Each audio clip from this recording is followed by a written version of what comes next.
So ito na po yung operation ng ating bone saw cutter MBS 1570. So kung mapapansin po natin 3-220, 3-phase po siya na 220. Ayan po, 60 Hz, 220 volts, 3-phase. Punta po tayo sa operation.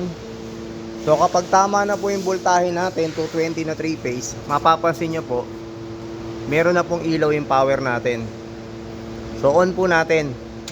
Yan. Kung mapapansin po natin, ito yung pampatay po niya. On, off.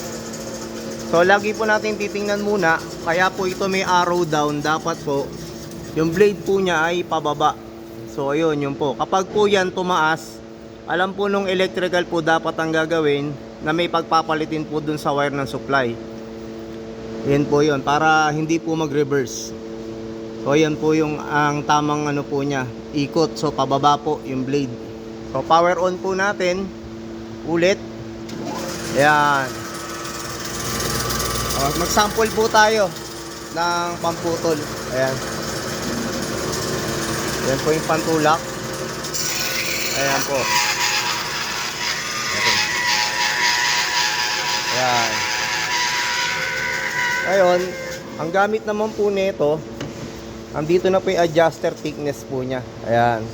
Kung masyadong makapal po ang kailangan, kung mapapansin niyo po, uma-adjust po yan. Ayan. Pakapal at papanipis. So ayan po. May gauge po yan para hindi po tayo madali ng blade. So ito lang po yung tinutulak para hindi po madali yung kamay natin. Ayan po. So yun lang po. 220 3-phase. Yun po yung requirements po niya.